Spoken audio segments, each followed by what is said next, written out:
Hello dear students, this is Parvez maths वाला। फिर से आपका एक बार और स्वागत करना चाहेंगे परवेज सर मैथ्स वाले यूट्यूब चैनल पे। इस वीडियो के जरिए हम लोग जो क्लास 10 से रिलेटेड मैथ सब्जेक्ट है उससे हम लोग लगभग 5 चैप्टर को कवर अप कर चुके हैं। अगर वो पांचों चैप्टर में अगर कोई भी आपको लेक्चर छूटा है तो आप प्लेलिस्ट सेक्शन में जाकर आप हौसला बैच नाम से जो क्लास 10 से रिलेटेड है उससे आप देख सकते हैं। चाहे डिस्क्रिप्शन बॉक्स में आप चेक कर सकते हैं, मैं वहां पे लिंक उसका दे दिया हूं। और आप हमारे चैनल के साथ जुड़े रहकर मैथ्स में बेस्ट से बेस्ट करने की कोशिश कर सकते हैं, साथ ही साथ अपने जितने भी कॉन्सेप्ट है उसको क्लियर कर सकते हैं। इस वीडियो में हम लोग एक नए चैप्टर के बारे में देखेंगे और ये नया चैप्टर हमारा है त्रिभुज, जिसको हम लोग इंग्लिश में ट्रायंगल कहते हैं। और इसी बेस पे हमारा जो ये चैप्टर चलने वाला है और यह जो बेस है यह बिल्कुल यह पाइथागोरस थ्योरम के साथ साथ हमारा थेल्स थ्योरम से रिलेटेड है। और यह चैप्टर मेनली यह थेल्स थ्योरम पे ही बेस है। और यह थेल्स थ्योरम में पे बेस होने का मतलब यह जो थेल्स थ्योरम लागू किसके लिए होता है, तो यह होता है त्रिभुज के लिए और समरूप त्रिभुज के लिए। तो यहाँ पे अब समझना पड़ेगा कि समरूप किसको कहते हैं, त्रिभुज किसको कहते हैं, त्रिभुज कितने प्रकार के होते हैं। तो ये सब समझने के लिए टॉपिक वाइज मैं डिस्कस करने जा रहा हूँ। तो यहाँ पर सबसे पहले समझना है कि त्रिभुज किसको कहेंगे। तो तीन भुजाओं से घिरी हुई बंद आकृति, तीन भुजाओं से घिरी हुई बंद आकृति क्या कहलाती है, त्रिभुज कहलाती है। और जिसमें कितने भुजा होते हैं, तो तीन भुजा और तीन कोण होते हैं। और तीनों कोणों का योग कितना होता है, 180 डिग्री होता है। और यही प्रॉपर्टी क्या कहलाता है, तो त्रिभुज कहलाता है। हम चाहे तो इसको नोट डाउन भी कर सकते हैं। यहाँ पे हम त्रिभुज का परिभाषा लिख सकते हैं कि तीन भुजाओं से घिरी हुई बंद आकृति, बंद आकृति क्या कहलाती है, त्रिभुज कहलाती है, त्रिभुज कहलाती है। और त्रिभुज कहलाती है तो इसमें कितने भुजा होते हैं, तो यानी इसमें लिख देंगे जिसमें तीन भुजाएं तथा तीन कोण होते हैं। यानी तीन भुजा कहने का मतलब यह होगा, ऐसे एक भुजा यह होगा, एक भुजा यह। अब देखिए तो यह क्या बंद आकृति हुई, नहीं हुई। जैसे कि ऐसे भुजा हो गया, एक ऐसे हो गया और एक ऐसे हो गया, ये भी तो तीन भुजा ही है। क्या यह बंद है, नहीं है। जब तक यह बंद नहीं होगा तब तक यह त्रिभुज नहीं कहलाएगा। समझने वाली बात यह है, सोचने वाली बात यह है कि यहाँ पर तीन भुजा रहने से मतलब नहीं है, तीन कोण रहने से मतलब नहीं है। मतलब किससे है कि वह बंद रहना चाहिए। क्या रहना चाहिए, बंद रहना चाहिए। तो यानी कहने का मतलब एक भुजा यह हो गया, एक भुजा यह हो गया, दो भुजाएं हुई। अब दोनों भुजाओं को बंद करना है तो पहली भुजा के शुरुआती जो पॉइंट है, बिंदु है, उसको दूसरी भुजा के अंतिम बिंदु से क्या करेंगे, मिला देंगे। तो यहाँ पे हम लोगों को क्या मिलते हुए नजर आ रहा है, तो यहाँ पर एक बंद आकृति नजर आ रही है बनते हुए। तो यह बंद आकृति ही क्या कहलाती है, त्रिभुज कहलाती है। और इसमें देखिए तो एक यह भुजा है, दूसरी यह भुजा है और तीसरी यह भुजा है। अब कोण किसको कहते हैं, तो कोण कहते हैं दो रेखाएं या किरणों के बीच का जो झुकाव होता है उसी को हम लोग क्या कहते हैं, कोण कहते हैं। तो यहाँ पर तो किरण भी नहीं है, चाहे रेखा भी नहीं है, तो यहाँ पे क्या है, रेखा खंड है। तो दो रेखा खंड के बीच के जो झुकाव होते हैं उसी झुकाव को क्या कहते हैं, कोण कहते हैं। तो अगर देखा जाए तो एक भुजा तो यह है, पहली भुजा और दूसरी भुजा के बीच में झुकाव है, तो इसको मान के चलिए पहला कोण कह दिए। फिर यहाँ पे दूसरी और तीसरी के बीच में झुकाव है तो मान के चलिए इसको दूसरी कोण कह दिए। यहाँ पे तीसरी और पहली के बीच में जो झुकाव है उसको तीसरी कोण कह दिए। तो इस तरह यह जो तीन कोण रहेगा और तीन भुजाएं रहेंगी तो इस तरह इसको क्या बोलेंगे हम लोग, तो त्रिभुज बोलेंगे। अब सोचने वाली बात यह है कि कोण का माप भी अलग अलग हो सकता है। भुजाओं का माप भी अलग अलग हो सकता है। तो कोण के आधार पे त्रिभुज कितने प्रकार के होते हैं और भुजाओं के आधार पे त्रिभुज कितने प्रकार के होते हैं। तो कोण के आधार पर जो भुजा होता है वह 3 प्रकार का होता है और भुजा के आधार पर भी कोण त्रिभुज कितने तरह का होता है, तो 3 तरह का होता है। यानी कोण के आधार पर और भुजा के आधार पर त्रिभुज 3 तरह के होते हैं। यानी टोटल कितने तरह के त्रिभुज हो गए, 6 तरह के त्रिभुज हो गए। तो यहाँ पे हम लोग देखेंगे कि कोण के आधार पर त्रिभुज और देखेंगे भुजा के आधार पर त्रिभुज। तो यहाँ पे जो पहला टॉपिक आता है वह आता है कोण के आधार पर। तो इसमें पहला जो त्रिभुज आता है उसको बोलते हैं कि यहाँ पर न्यून कोण त्रिभुज। क्या बोलेंगे, न्यून कोण त्रिभुज, न्यून कोण त्रिभुज। तो अब न्यून कोण त्रिभुज से ही मतलब समझ में आ रहा है कि न्यून कोण किसको कहते हैं, कि वह कोण जिसका माप 90 डिग्री से कम हो। तो इसका कहने का मतलब वह त्रिभुज जिसमें तीनों कोणों का माप 90 डिग्री से क्या हो, कम कम का हो। तो यहाँ पे क्या लिख देंगे कि तीनों कोणों का माप, तीनों कोणों का माप 90 डिग्री से कम हो।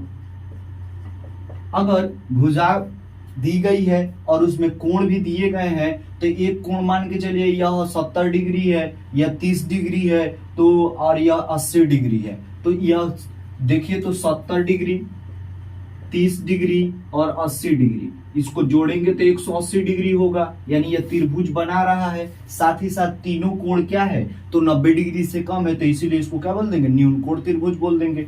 यहाँ पे बना भी सकते हैं एक त्रिभुज को, जैसे यहाँ पे इसी को बना देंगे, यहाँ पे लिख देंगे 30 डिग्री, यहाँ पे लिख देंगे 70 डिग्री और यहाँ पे लिख देंगे 80 डिग्री। तो यह क्या हो जाएगा, न्यून कोण त्रिभुज हो जाएगा। फिर अगर देखें हम लोग कोण के आधार पर दूसरा त्रिभुज आता है, वह आता है समकोण त्रिभुज।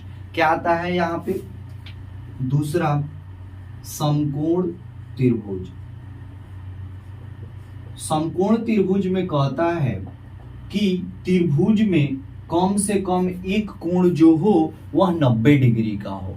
कम से कम एक कहने का मतलब यह नहीं, कम से कम एक कहने का मतलब आप लोग समझ जाइएगा कि दो भी कोण 90 डिग्री हो सकता है। तो जब दो कोण ही 90 डिग्री हो गया तो वहां पे तीसरा कोण का मान तो 0 डिग्री हो गया। तो 0 डिग्री हो गया तो वहां पे जब दो कोण 90 डिग्री होगा तो वहां पे त्रिभुज बनेगा ही नहीं। तो यहाँ पे क्या होगा, केवल एक कोण कितना हो, 90 डिग्री हो। तो यहाँ पे क्या लिखेंगे कि केवल एक कोण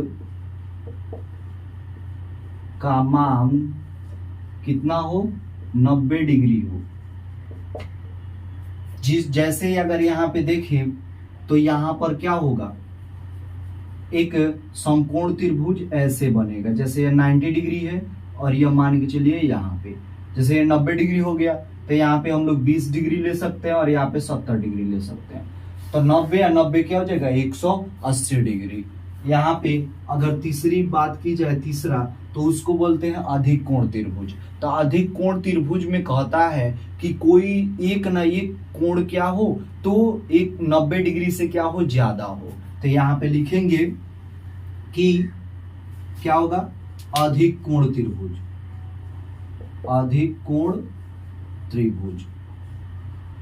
अधिक कोण त्रिभुज कहता है कि एक कोण का मान कितना हो, कोण का मान 90 डिग्री से अधिक हो, अधिक और 180 डिग्री से कम हो। जैसे अगर यहाँ पे एक त्रिभुज बन रहा है और इसका कोण का मान कितना, 120 है। तो यहाँ पर अगर देखिए तो अगर यह मान के चलिए 20 डिग्री का है तो यह कितना का है, 40 डिग्री का है। तो यह क्या कहलाएगा, अधिक कोण त्रिभुज कहलाएगा। त्रिभुज में एक और लिख लेंगे यहाँ पे प्रॉपर्टी कि तीनों कोणों का योग क्या हो जाएगा, तीनों कोणों का योग 180 डिग्री होगा। 180 डिग्री होता है। और यह क्या हुआ, कोणों के आधार पर तीन त्रिभुज को देखे लो, इसको नोट डाउन कर लीजिए। फिर नेक्स्ट जो हमारा बेस रहेगा वह भुजा के आधार पर त्रिभुज को देखेंगे। उसके बाद में समरूपता के बारे में थोड़ा चर्चा कर लेंगे और सर्वांग समता के बारे में, और उसके बाद में हम लोग चैप्टर 6.1 को देखेंगे।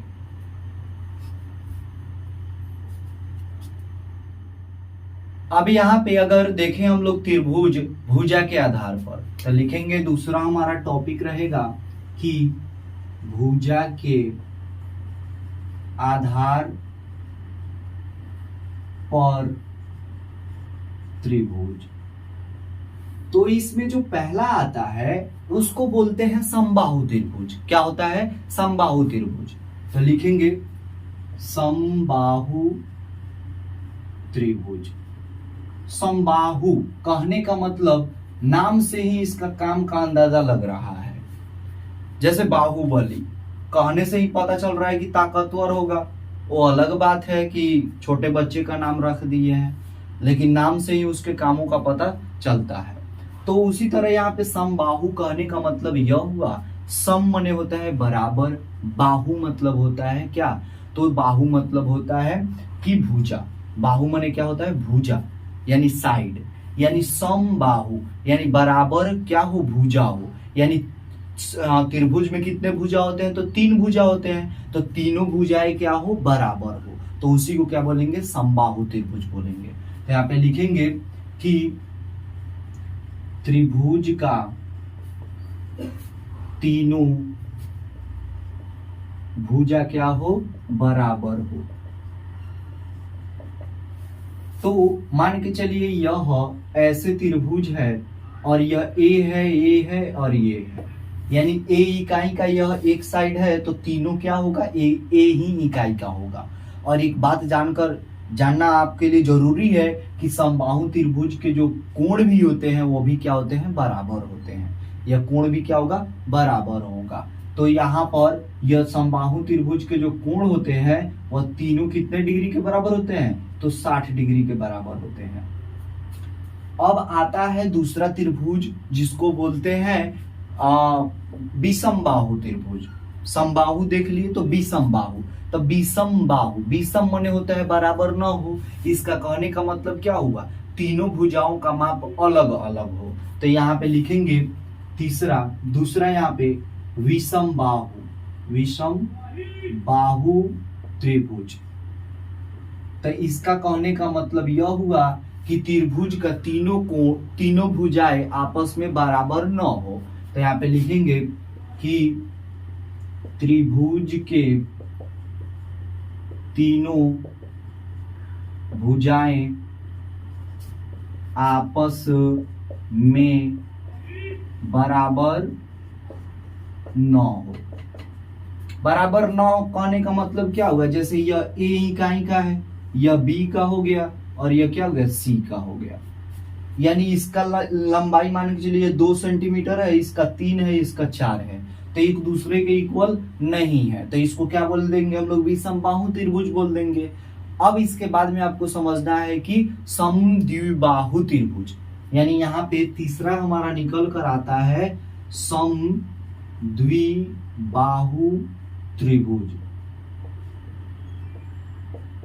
तो समद्विबाहु, द्वि मतलब हुआ दो, सम मने बराबर, यानी दो, बाहु मने भुजा, यानी दो भुजाएं आपस में क्या हो, बराबर हो। यानी वह त्रिभुज जिसमें दो भुजाएं क्या हो, आपस में बराबर हो। यानी त्रिभुज के दो भुजाएं क्या हो, बराबर हो।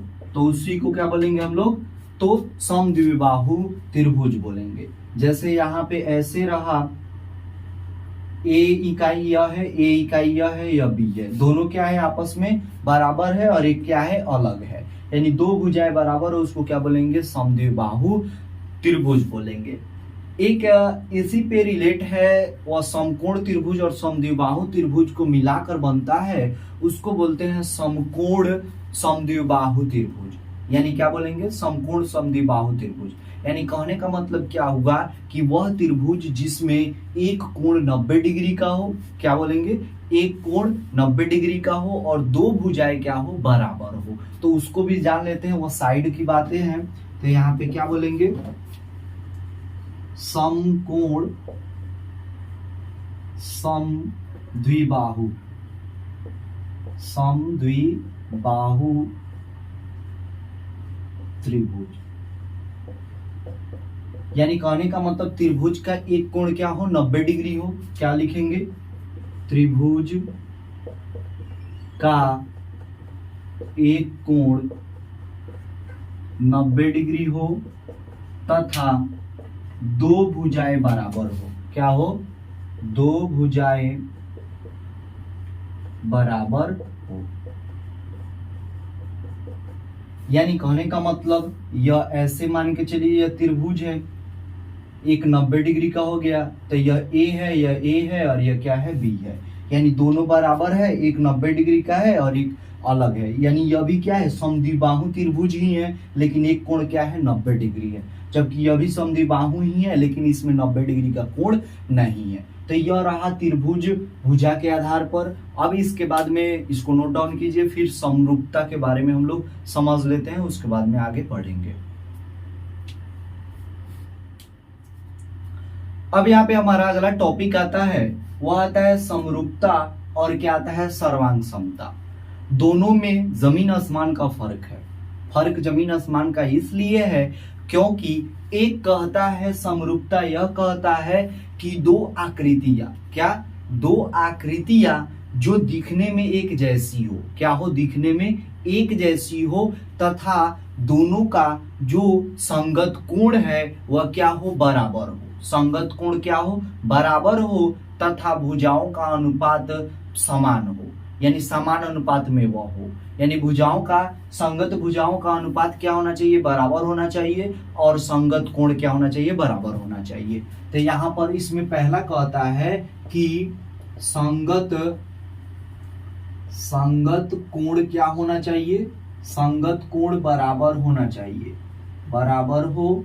और दूसरा कंसेप्ट यह कहता है कि संगत भुजाओं का अनुपात, क्या कहता है कि संगत भुजाओं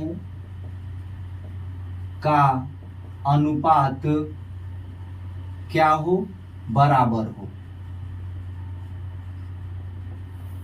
लेकिन पहला प्रॉपर्टी तो सर्वांग समता में भी आता है, लेकिन दूसरा क्या हो जाता है, बदल जाता है। पहला कहता है सर्वांग समता में कि संगत कोण बराबर हो, क्या हो, संगत कोण बराबर हो। लेकिन दूसरा कंसेप्ट में यहाँ पे चेंज हो जाता है। दूसरा कंसेप्ट यह कहता है कि संगत भुजा भी बराबर हो, क्या हो, संगत भुजा भी बराबर हो। यानी संगत भुजा ए बराबर हो। और इसी कंसेप्ट पे यह एक दूसरे से अलग हो जाते हैं। पहले कंसेप्ट के हिसाब से तो ये सेम रहते हैं, लेकिन दूसरे कंसेप्ट के हिसाब से ये क्या हो जाते हैं, बदल जाते हैं। अब यहाँ पे समरूपता के बारे में हम लोग फिगर से समझेंगे। जैसे एक फिगर यहाँ पे दिया गया है, छोटा सा फिगर, और इसी फिगर को बढ़ा दिया गया है, थोड़ा और बड़ा कर देते हैं। जैसे यहाँ पे ऐसे और ऐसे कर दिया गया है। यह बोला गया है 30 डिग्री और यह बोला गया है 60 डिग्री। क्या बोला गया है, 30 डिग्री और यहाँ पे 60 डिग्री। यहाँ पे बोला गया है 20 डिग्री और यहाँ पे क्या बोला गया है, यहाँ पे 20 दूनी 40 डिग्री। तो यह देखिए, तो यहाँ पर 30 डिग्री, तो यहाँ पे भी लिखेंगे 30 डिग्री। दुगुना नहीं करेंगे, साइड में दुगुना कर सकते हैं।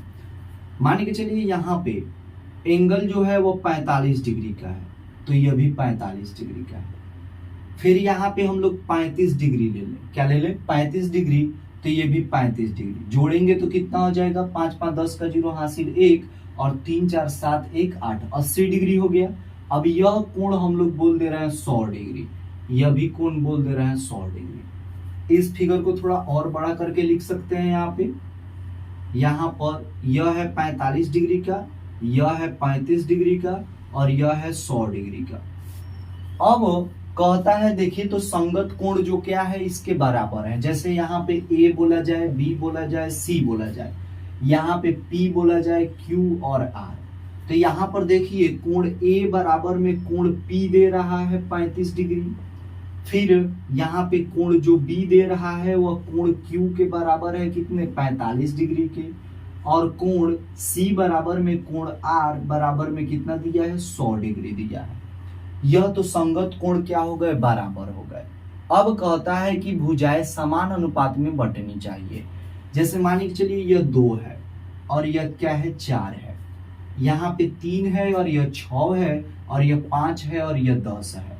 तो कहने का मतलब हमारा ए बी बाटा में पी क्यू, ए बी बाटा में पी क्यू यह बराबर होना चाहिए बीसी बाटा, बीसी बाटा में किसके क्यू आर के, और यह भी बराबर होना चाहिए एसी बाटा में पी आर के, एसी बाटा में क्या पी आर के। यह जब बराबर है तो यह क्या है, तो यह बोलेंगे कि संगत भुजाओं का अनुपात समान है, तो इसीलिए यह जो फिगर दोनों फिगर है वह क्या है, तो वह समरूप है। तो यहाँ पर देखिए ए बी कितना दिया है, तो ए बी दिया है 2 और यहाँ पे ए पी क्यू कितना दिया है 4, यानी 2 बटा में 4 बराबर बी सी कितना दिया 3 बटा में 6 लिख देंगे 3 बटा 6 बराबर ए सी 5 है और पी आर कितना है 10, यानी 5 बटा में 10। 5 एकम 5, 5 दूनी 10, 3 एकम 3, 3 दूनी 6, 2 एकम 2, 2 दूनी 4, यानी सबका 1 बटा 2 आ रहा है, यानी 1 बटा 2 बराबर 1 बटा 2 बराबर 1 बटा 2। अगर यह क्या हो रहा है समान अनुपात में है और संगत जो कोण है वह बराबर है, तो इसको बोल देंगे कि यह क्या है समरूप है। बट इसमें कहता है संगत कोण बराबर हो और संगत भुजाएं भी बराबर हो। जैसे यहाँ पर मान के चलिए यह है त्रिभुज है जिसमें यहाँ पे 30 डिग्री और यहाँ पे 60, यहाँ पे मान के चलिए 50 डिग्री है, तो 5 3 8 80 डिग्री और यहाँ पे क्या हो गया 100 डिग्री। सेम फिगर को ही यहाँ पे रिप्रेजेंट किए हैं, थोड़ा सा कैलकुलेशन में डिफरेंट है। फिर यहाँ पे एक और त्रिभुज बनाएंगे और यहाँ पर लिखेंगे यह भी जो है वह क्या है 30 डिग्री, यह 50 डिग्री और यह भी क्या है 100 डिग्री है। यह ए बी है, ए बी सी, और यह क्या है पी क्यू आर है। कहता है कि इसका संगत जो कोण होने चाहिए वह बराबर होना चाहिए, यानी ए पी के बराबर है, यानी कोण ए बराबर में कोण पी बराबर में क्या हो जाएगा 50 डिग्री। कोण बी बराबर में कोण क्यू का है कितना 30 डिग्री और कोण सी बराबर में कोण आर के है कितना 100 डिग्री। अब देखिए, अब कहता है कि इसकी भुजाएं भी होनी चाहिए वो बराबर होनी चाहिए। जैसे यहाँ पे यह 5 सेंटीमीटर का है तो यह भी 5 सेंटीमीटर का होना चाहिए। जैसे यह 2 सेंटीमीटर का है तो यह 2 सेंटीमीटर का होना चाहिए, और यह 3 सेंटीमीटर का है तो यह भी 3 सेंटीमीटर का ही होना चाहिए। यानी ए बी बराबर में पी क्यू, यहाँ पे ए बी बराबर में होना चाहिए पी क्यू और यह कितना दिया है 5 सेंटीमीटर। फिर यहाँ पे बी सी बराबर में क्यू आर के होना चाहिए कितना दिया है 2 सेंटीमीटर, और यहाँ पे ए सी बराबर में होना चाहिए पी आर के और यह कितना दिया है 3 सेंटीमीटर। अगर ये कंडीशन को फॉलो करता है तो इसको सर्वांग समता बोलेंगे, और इस कंडीशन को फॉलो करता है तो उसको बोलेंगे समरूपता बोलेंगे। और समरूपता पे बेस्ड यह चैप्टर है तो ज्यादा फोकस हमारा यह रहना चाहिए। एक बार मैं समरूपता के नियमों को फिर से रिपीट करा दूं कि संगत भुजाओं का अनुपात समान होना चाहिए और साथ ही साथ उसके संगत कोण भी क्या होना चाहिए बराबर होना चाहिए। तो यह क्या होता है समरूपता का नियम होता है। और वह समरूपता यहाँ पर वृत्त में देखें तो वृत्त में क्या होता है, तो वृत्त में एक ही चीज होता है, वह क्या होता है तो वह उसका रेडियस होता है। रेडियस कहने का मतलब हुआ त्रिज्या। तो यहाँ पर अगर देखा जाए तो एक वृत्त ऐसे है और एक वृत्त बड़ा है, तो यह छोटा जो वृत्त है बड़े वृत्त का क्या हो जाएगा समरूप हो जाएगा। समरूप मन एक जैसा दिखने वाला। और सर्वांगसम अगर कहना हो तो क्या होना पड़ेगा, तो दोनों के त्रिज्याएं क्या होनी चाहिए, बराबर होने चाहिए। जैसे इसका त्रिज्या मान के चलिए 1 सेंटीमीटर है और इसका 2 सेंटीमीटर है, तो यह क्या कहलाएगा, समरूप कहला सकता है। लेकिन यहाँ पे दोनों का जो त्रिज्या है वह कितना होना चाहिए, 2 सेंटीमीटर का ही होना चाहिए। तो यह क्या कहलाएगा, यह कहलाएगा सर्वांग वृत्त, और यहाँ पे क्या कहलाएगा, समरूप वृत्त कहलाएगा। आप इसको नोट कर सकते हैं। फिर नेक्स्ट प्रश्नावली जो 6.1 है उसके तरफ बढ़ेंगे।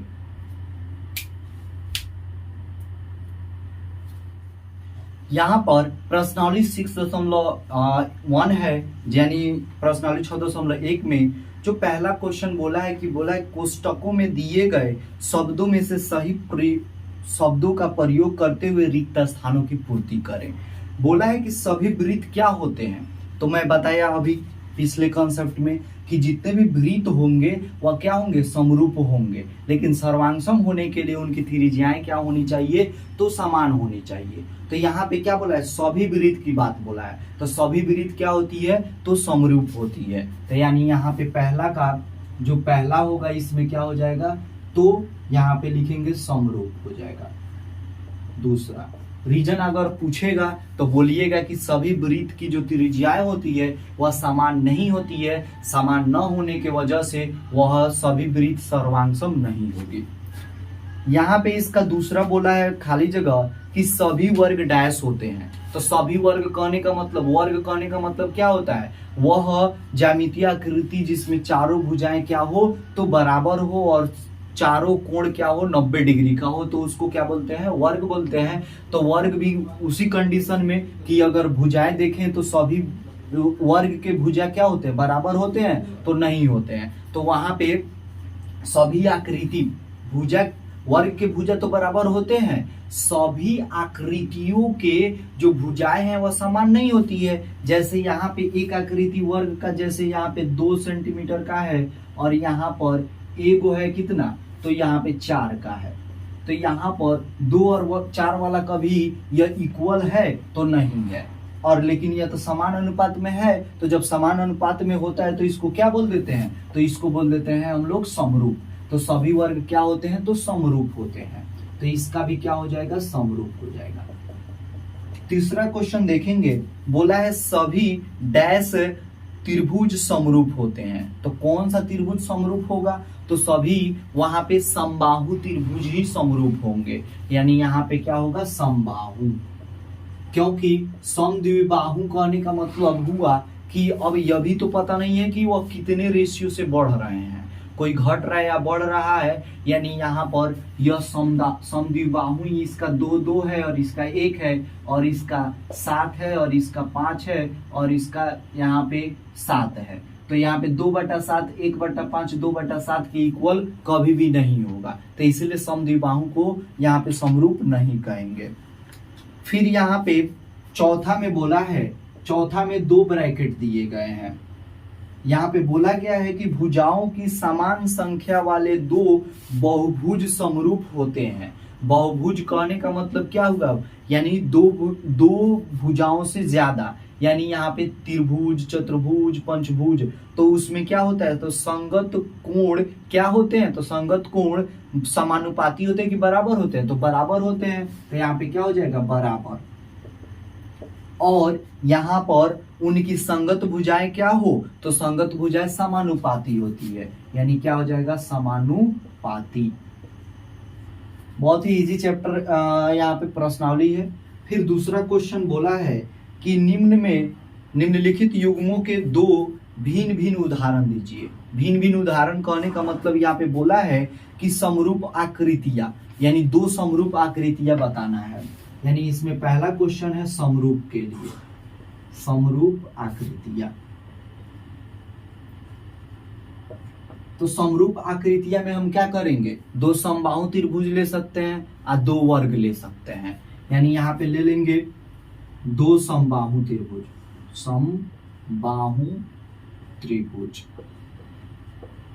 समबाहु का क्या होता है, तो समबाहु का यहाँ पे सभी भुजाएं क्या होती है, तो बराबर होती है और कोण 60 डिग्री होता ही है। तो ऑब्वियसली यहाँ पे जो दो त्रिभुज होंगे तो दोनों त्रिभुज के जो कोण होंगे वो तो इक्वल है ही ऑलरेडी, और उसके भुजाएं क्या हो जाएंगे, समानुपाती हो जाएंगे।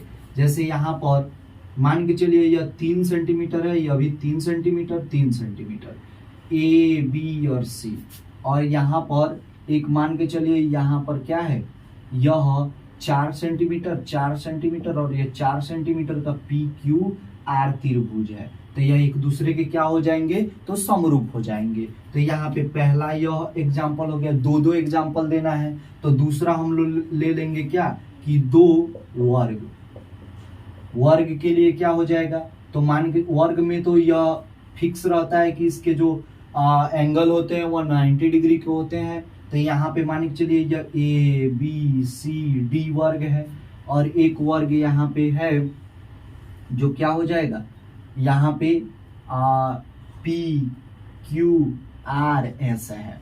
तो इसका जो साइड है वह 2 सेंटीमीटर का है, 2 सेंटीमीटर 2 सेंटीमीटर और 2 सेंटीमीटर, और इसका मान लीजिए 7 सेंटीमीटर का है। तो अगर कहीं से भी इसका अनुपात निकालते हैं तो यह क्या होगा, तो समान अनुपात में ही यह होगा, और यही क्या हो जाएगा, इसका आंसर होगा। फिर यहाँ पे इसका दूसरा क्वेश्चन बोला है, दूसरा में बोला है कि आपको क्या करना है कि ऐसी आकृतियां जो समरूप न हो। तो समरूप न हो इसका मतलब दूसरा में क्या बोला है, दूसरा बोला है समरूप न हो, समरूप न हो। समरूप कहने का मतलब क्या हो जाएगा, पहला इसमें एग्जांपल ले लेंगे, एक वृत्त और एक क्या ले लेंगे, त्रिभुज ले लेंगे। तो यहाँ पे क्या हो जाएगा, एक वृत्त और एक त्रिभुज, दोनों एक दूसरे के जैसा नहीं है। समरूप, सम माने बराबर, रूप माने चेहरा, यानी चेहरा एक जैसा मैच करे तो उसी को क्या बोल देंगे, समरूप बोल देंगे। तो यानी एक वृत्त हो गया यहाँ पे जिसका त्रिज्या यहाँ पे क्या है, तो त्रिज्या यहाँ पे 3 सेंटीमीटर का है, और यहाँ पर एक त्रिभुज है, मान के चलिए समबाहु ही त्रिभुज है जिसके साइड कितने हैं, 3 सेंटीमीटर का है। तो यहाँ पर क्या एक जैसे दिख रहे हैं, तो यहाँ पे नहीं दिख रहे हैं, तो यह क्या हो जाएगा, तो समरूप नहीं है आकृति। इसके बाद में यहाँ पे दूसरा एग्जांपल ले सकते हैं, एक त्रिभुज और एक वर्ग। त्रिभुज अगर यहाँ पे देखें तो यहाँ पे क्या हो जाएगा, ए बी सी, यहाँ पे 2 सेंटीमीटर 3 सेंटीमीटर और 4 सेंटीमीटर, और एक वर्ग है। तो वर्ग मान के चलिए यह 5 सेंटीमीटर का है, 5 सेंटीमीटर, ए बी सी और डी। क्या यह एक जैसे दिख रहे हैं, नहीं दिख रहे हैं, तो यह होगा समरूप नहीं है, जबकि यह क्या है, समरूप है। आप इसको नोट डाउन कीजिए, एक क्वेश्चन और बचा है, उसके बाद में इस वीडियो को एंड करेंगे। तीसरा में बताना है कि बताइए कि निम्नलिखित चतुर्भुज समरूप है या नहीं है।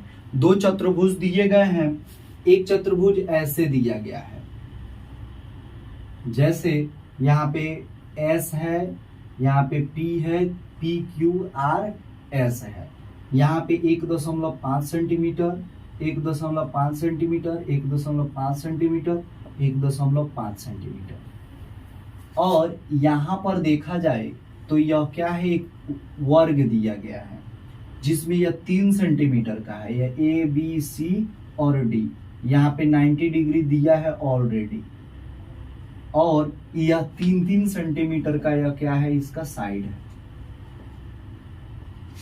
अब देखिए यहाँ पे पहले हम लोगों को क्या चाहिए, दो में से दोनों रूल चाहिए।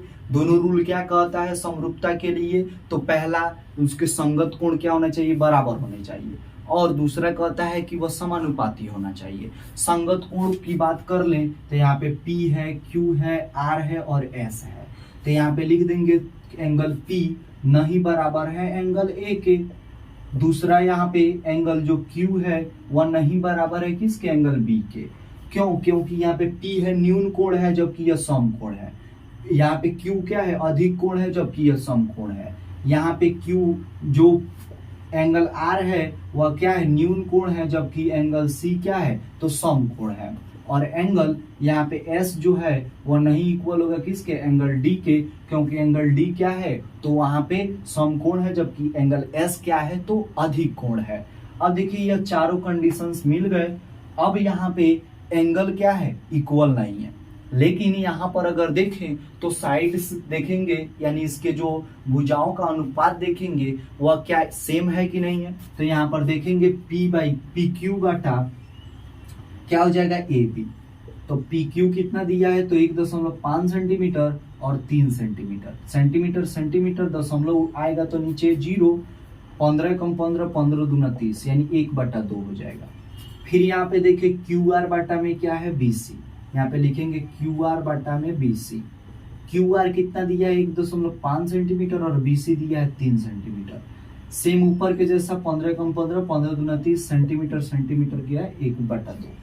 फिर यहाँ पे RS बाटा में देखेंगे CD, RS बाटा में CD, RS का वैल्यू सेम उसी जैसा 1.5 सेंटीमीटर और 3 सेंटीमीटर, नीचे आएगा यह 2 बार में और 1 बार में, यानी 1/2। फिर यहाँ पे PS और यहाँ SP और यह क्या हो जाएगा AD, तो यहाँ पे लिखेंगे SP बाटा में AD। SP दिया है 1.5 सेंटीमीटर, AD दिया है 3 सेंटीमीटर, सेम इसका भी कितना होगा 1/2 ही होगा। तो यहाँ पे लिखेंगे कि चूंकि यह क्या है PQ बाटा में AB बराबर है कि इसके QR बाटा में BC के बराबर है यह SR बाटा में यहाँ पे CD और बराबर है SP बाटा में यह AD के। लेकिन लिखेंगे लेकिन संगत कोण बराबर नहीं है, इसलिए दोनों चतुर्भुज क्या है वह समरूप नहीं है। तो यहाँ पे लिखेंगे इसलिए दोनों चतुर्भुज समरूप नहीं है। अगर एंगल बराबर रहता तो यह क्या हो जाते तो समरूप हो जाते। आप इसको नोट डाउन कर सकते हैं। इस तरह करके हम लोग जो एक्सरसाइज 6.1 है उसको पूरे क्वेश्चन को बनाए। इसके अलावा जितने भी कंसेप्ट त्रिभुज का है उसको समझने की कोशिश किए। नेक्स्ट हमारा वीडियो में जो आने वाला है वह हमारा जो थेल्स थ्योरम का 2 है, एक थेल्स थ्योरम एक थेल्स थ्योरम के अपोजिट, दोनों को प्रूफ करके हम लोग एक्सरसाइज 6.2 को देखेंगे। फिलहाल आपका वीडियो देखने के लिए बहुत बहुत धन्यवाद।